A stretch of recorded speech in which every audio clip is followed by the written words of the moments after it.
Merci, tout le plaisir est pour moi de vous retrouver pour ce nouveau numéro. Bienvenue chez Mireille Mwamba TV. Si vous ne vous êtes pas encore abonné, abonnez-vous massivement et surtout, n'oubliez pas d'activer la cloche des notifications pour ne rater aucune de nos nouvelles vidéos.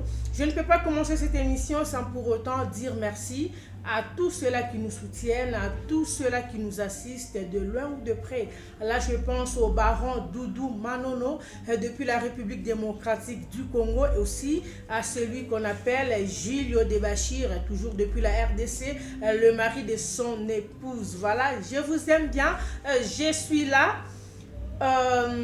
Comme je l'ai toujours dit, vous savez, dans la vie, on a toujours dit, on ne sait pas qui est qui. Donc, puisqu'on ne sait pas qui est qui, Nani Azanani, il faut vraiment faire très attention, il faut vraiment être très prudent et très prudente dans la vie parce que tu ne sais pas, Nani Azapembe Ninayo, Ozomo Naye de l'extérieur, mais Nakati Naye, peut-être que tu as vraiment du mal à découvrir ou encore à déceler vraiment c'est qui la personne qui est avec toi. Voilà, fidèles internautes, si je suis là aujourd'hui, j'ai décidé de faire cette vidéo, cette petite vidéo. Je ne vais pas vraiment vous prendre longtemps, c'est juste parce qu'il y a une situation qui s'est passée ici en Afrique du Sud, où nous sommes, couple Nabisomoraba congolais, problème on est Koueli Baro. Alors je me suis dit, beaucoup de parents, beaucoup de personnes peuvent se retrouver dans cette situation. Pourquoi ne pas les interpeller? Pourquoi ne pas peut-être essayer d'échanger avec eux? Afin que bateau peut-être l'Ikambouana, n'a pas komeli bangote ou peut-être. Et si est komeli bango, mais ils ne le savent pas. Ba mekanan comme on a moyen, ya ko meka un peu ko luka ya ko tia moi ba garde fou pour vraiment ma bemingi et yate. Et ça bande on a biso moka congolais basa awa. C'est un couple, les a moi en abongo moro ya moi si la petite fille a 5 ans. J'ai décidé de ne pas mettre la photo de la petite pour préserver un peu l'image à moi si. Vous voyez, malgré son âge, à moi si. La petite fille a 5 ans. Bande konabiso wana nanda kuna bango, ils ont une maison de 2 chambres salon. Alors comme souvent la bambo kanabiso libanda, batu batiara mingi ba colocataire na ba chambre.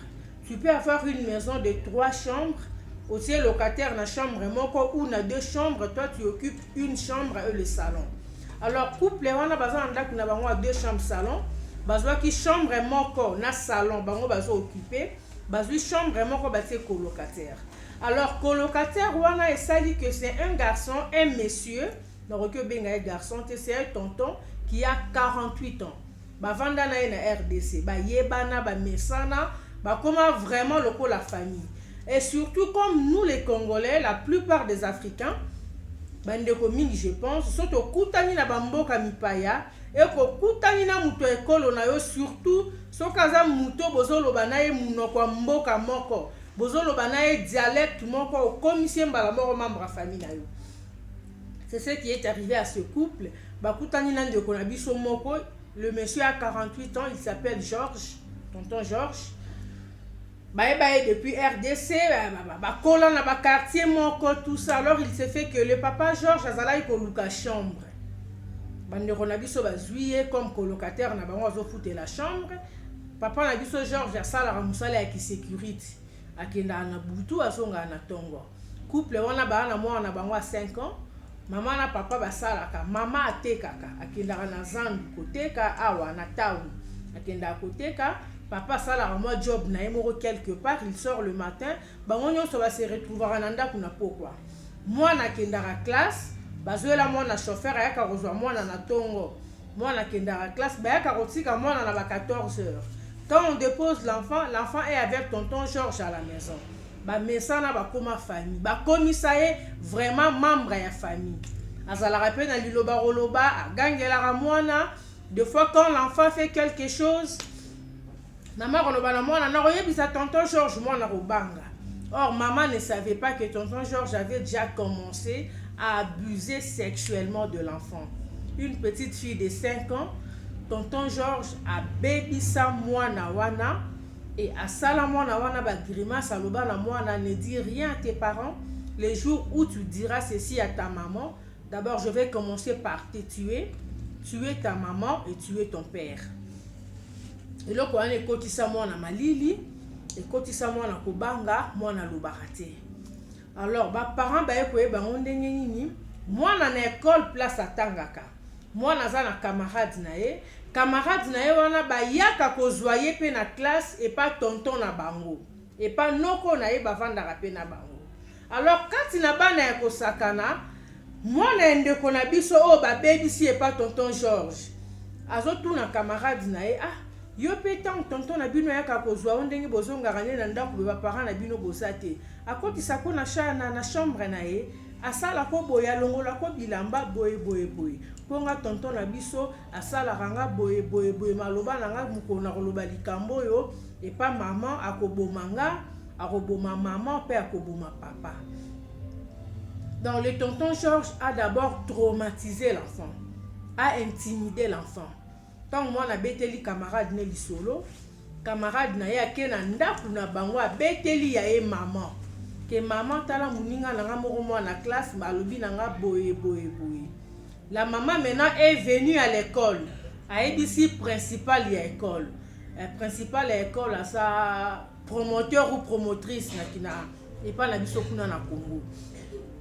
ABC principal ya école, principal abengi mwana, abandi ko solola na mwana penza afongwami et pas principal, ABC principal makambu nyonso, ABC principal chose grave, tonton Georges azuelaka mwana wana na ndenge ya nzela ya sima. Asala na ye azuelaka na kibomwa si liboso te, mais azwaka ye na ndenge ya sima. Ça fait très mal. Babengi maman et mwana, quand la maman de l'enfant est venue, école est aidée, babengi police a kenanda parce que c'était pendant la journée. Tonton Georges était encore à la maison à Kenda Moussa na pourquoi. Tant tolo ba awa tonton Georges bakangiye. Aza maboko à la police. Tant on a eu likambo, je me suis rendu sur place parce que c'est une famille que je connais. En échangeant avec notre sœur congolaise, la maman de l'enfant, nayoki passe ya komona ke je n'ai pas senti la responsabilité qui bon maman la kati de konabiso mwasi. Pourquoi? Parce que comment toi une maman baroki kola le la rayo mwana nao il y a 5 ans, maman a remarqué à ta eloko mon côté.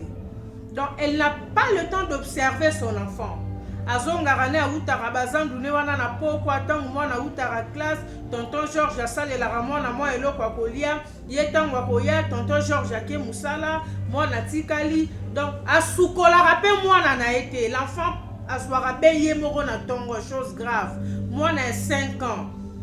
Aroye bako sukola ndenge ni. Donc maman tcheka kata mwana na été. Ça m'a fait très mal, vous savez, les enfants sont une bénédiction. Un enfant, on le protège. Un enfant, on le sécurise. Ce n'est pas pour rien Marina Joseph. Bakimi Sara Yesu. Bakimi Sara Epa Hero. Des alara pambate. Pour moi, on va protéger. L'enfant, c'est une bénédiction. Moi, naza fleur te oyo. Oroki otombo la radicolo ko yengara nangolo. Non. Comment toi, une maman, baroki ko baby c'est là au mwana, on remarque à ta elo remoroté, on remarque à ta que mwana wana a développé à ta silence morobe par rapport à choc o ya zozwa. Maman, sali plus confiance na un certain tonton.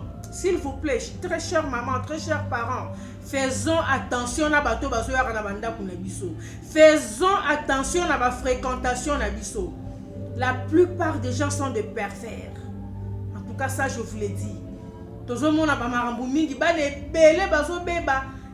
La plupart bazo baby sabango basaka ba tonton ba fréquentara biso bato to komisa ba famille ba miso sukutu ba noko na bango penza propre. Ba maman tota la bana.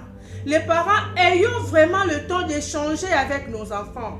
Si notre sœur ici avait le temps régulièrement de parler avec sa petite fille, de mettre sa petite fille en confiance, c'est-à-dire, dis à ton enfant que tu es là pour le sécuriser, tu es là pour le protéger, tu ne vas jamais laisser que quelqu'un lui fasse du mal.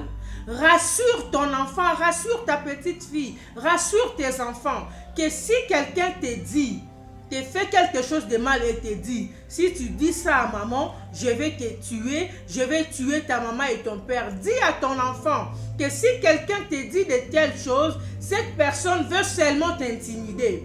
Il ne va rien te faire parce que moi, ta maman, je suis là pour te protéger. Que l'enfant se sente en sécurité. Que l'enfant sente que azana défense, azana protection. Ce qui me parle bien ebongo, moi na revendania et l'enfant viendra vers toi. L'enfant te dira, maman, voilà telle personne m'a fait ça, il m'a dit ça, ça, ça et ça. L'enfant aura cette facilité à komifongola epa na yo pour omesa na kosolola na ye et okotisa eloko wana na mutu. Chère maman, je vous parle en tant que mère, ça m'a fait très mal. Quand j'ai vu nzoto ya mwana wana, sima ya mwana efongwami ekoma rouge.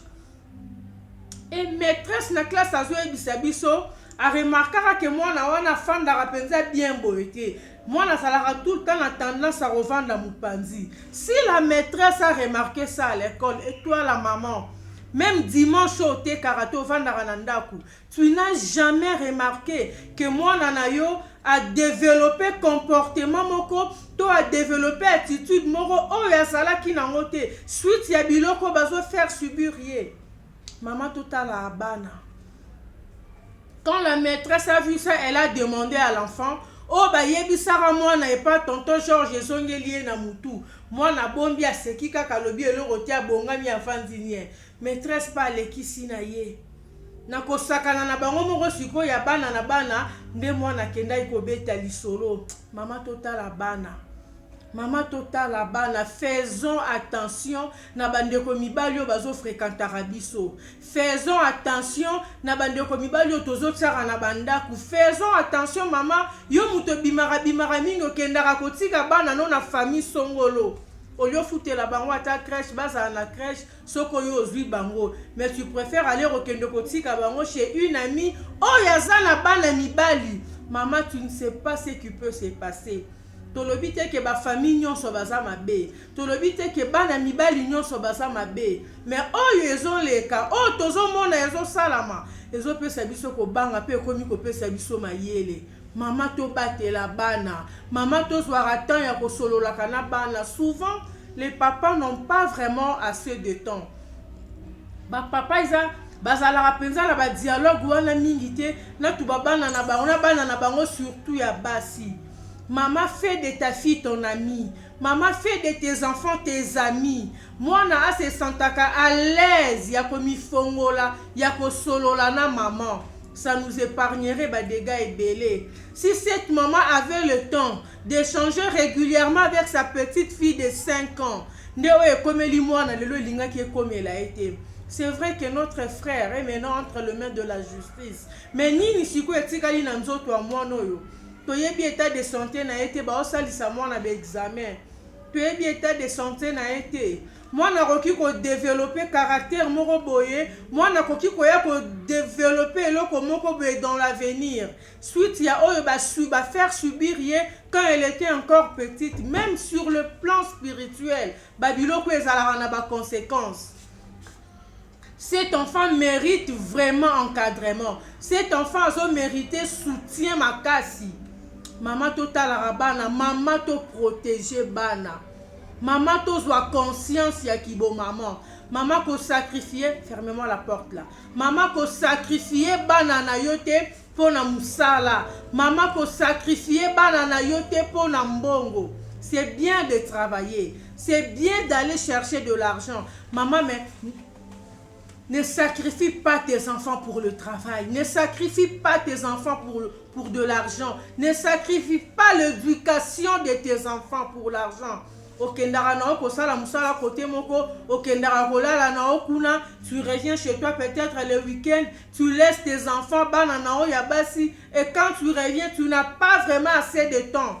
Ozawana kara samedi na pourquoi dimanche parce que lundi il faut zonga. Ou éviter une absence na yo, qu'est-ce qui s'est passé? Tu n'as même pas le temps de checker bana na oya basi. Maman fongola bana basi na kati ya makolo tala ka omona qu'est-ce qui se passe. Maman mbongo eza malamu. Mais vie ya bana.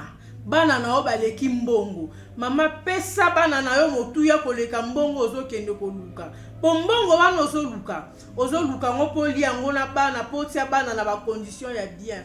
Siko lelo soki bana wana ba baby. Soki ba laleli yo bana wana peut-être par une personne ou aza séropositif. Mbongo wana mama okorenye nango lisusu na nani. Mama to batela bana. Mama to yeba ba nani bazo fréquenter biso. Maman to salara vraiment trop vigilante.